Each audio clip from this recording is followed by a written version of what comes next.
So the Buffalo Bills could not get it done against the Philadelphia Eagles. That means the 49ers will not have a chance to overtake Philly next week in the city of brotherly love for that NFC top spot. But not over yet. The 49ers, I think, should be favored in this game. We'll see what the point spread ends up being. Philly's ability to win all these close games and the fact that they're at home might make them betting favorites, but the analytics definitely favor the 49ers. And if the 49ers are able to get this win on Sunday, they're going to have extra rest over the Eagles as well. And the Eagles just played 92 snaps on defense and no T game against the Bills.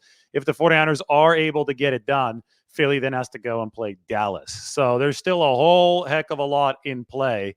I will say, though, in our first look at 49ers at Eagles, Philly caught a lot of breaks against Buffalo. From the very start, when Dalvin Cook dropped what should have been a touchdown to put Buffalo up 7-0, there was a lot of stuff in that game. The missed kick, the block kick at the end of the first half. And then obviously Gabe Davis and Josh Allen weren't on the same page on a play that should have been the end of the game. That should have been a touchdown from the Bills. Josh Allen also threw a pick to James Bradbury in the second half when Philadelphia was coming back. So the Eagles, you got to give them credit for being able to win gritty. But when you talk about winning gritty, that usually means you're not blowing teams out, which usually means you're not as good. And these are the point differentials this season. The 49ers have the worst record at 8-3. They've got a plus 140 point differential. And the Eagles have the point differential of a team that's about 7-4 or 8-3. The 49ers have the 10-1 point differential. So it's a little bit inverted here. And point differential is generally going to be more correlated with what happens moving forward in a season. I will give you the Philadelphia rundown. Number 6 offense. You saw Jalen Hurts run for the touchdown. Credit to him. He has delivered in the clutch down the stretch this season.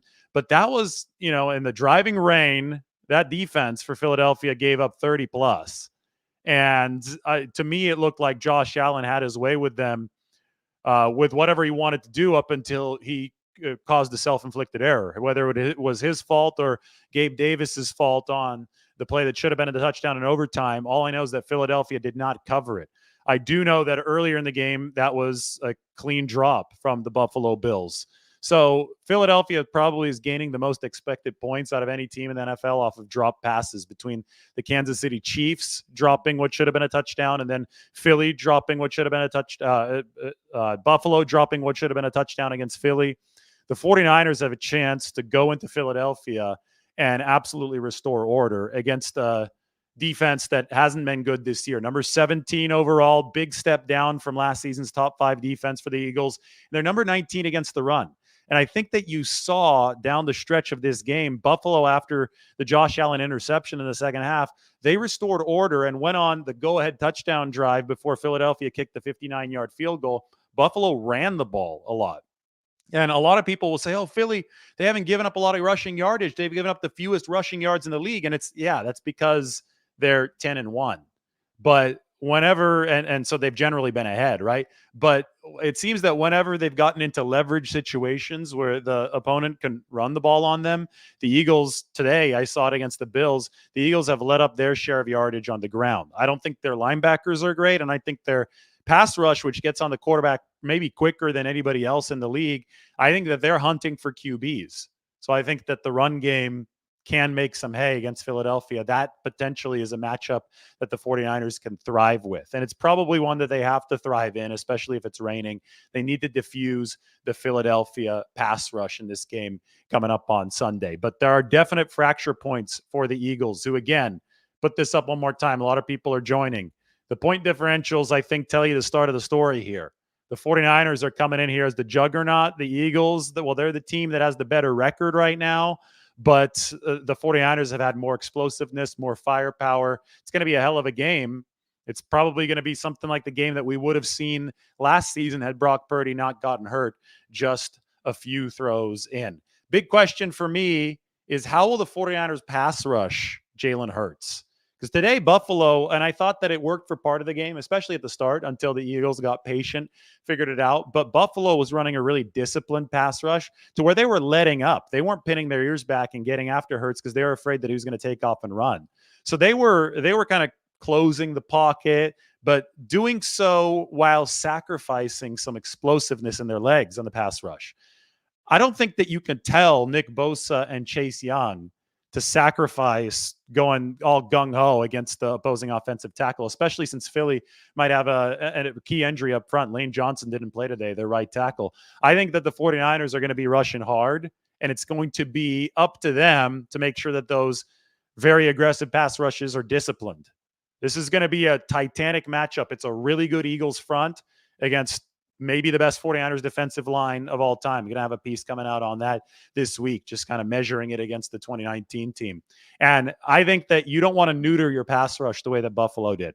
I think Philadelphia scored 30 plus in this game in the rain. And I think it's because Buffalo didn't play this correctly. They played too softly defensively from the pass rush back to the secondary with some of those soft coverages in overtime. Sean McDermott couldn't fire himself a few weeks ago, right? He had to fire the offensive coordinator because Sean McDermott is calling those defensive plays. But how will the 49ers rush Jalen Hurts? I think it's going to be aggressive, but it's going to take discipline to win this football game. And for all intents and purposes, the 49ers defense did a good job against the Eagles last season. They just didn't have a quarterback on the other side with an arm who could throw the ball. And the 49ers kept it close defensively, kept it close. And then boom. Finally, Philadelphia ruptured the dam because the defense just got exhausted. The 49ers will have the advantage, and you got to knock on wood. Purdy needs to stay healthy this time, but they will have the advantage of actually having a QB this time around. And what got Purdy hurt is he didn't step far enough up in the pocket, right, on the play action with Hassan Reddick coming over the edge, and that's a Philadelphia special. Not the Super Bowl play, but that's the Philadelphia pass rush special. Those they get on the QB in 2.4 seconds. They get on the QB very, very quickly on average. It might have to be a quick release game. Definitely going to have to be a game where the run sets up some time for Purdy, but Purdy's going to have to buy time, I think, in a very similar way as he's bought it so effectively this year. And that's excellent pocket manipulation, subtle steps up in the pocket to get away from the rush. It's what he wasn't doing as well last year, and that's when Hassan Reddick blew out his elbow. So in this game, I think we're going to get to see graduate level Brock Purdy. Has Brock Purdy truly moved up to version 2.0? All of the statistics indicate that he has, behind a 49ers offensive line that I think is overmatched in pass protection against the Eagles pass rush. But I think Purdy can be the great equalizer, the great neutralizer for the 49ers in that regard. So that's the first look. Obviously, special teams might play a role. I know yesterday I predicted Jake Moody was going to kick the game-winning field goal. Well, Jake Elliott on the other side kept Philly alive with the 59-yard kick today. That was impressive. In the rain, knifed through that driving rain for the Eagles. Wow.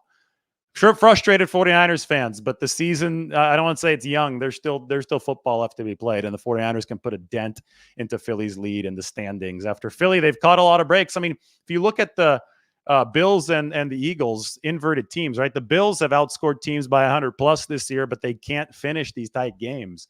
They haven't been clutch at the end of these games for whatever reason. Philly, opposite, they've outscored teams. Yeah, their point differential is what? Plus 64, but they found a way to make it 10-1. So there's two ways to skin the cat here. The Eagles have been the most clutch team in the league, but the 49ers could change that in a hurry when they head to Philadelphia next week. I do think it's an opportunity for Brock Purdy to completely change the narrative. The statistics indicate that Brock Purdy has been the most efficient quarterback in the league. Obviously, he's not getting the hype that Jalen Hurts is, but if the 49ers go in and beat the Eagles on the road, you might see that reverse. All right, that's our 49ers Eagles first look. Stay tuned for much more. It's going to be a fun week. Just wanted to whet your appetite as we embark on Philadelphia week. Everybody, talk to you soon.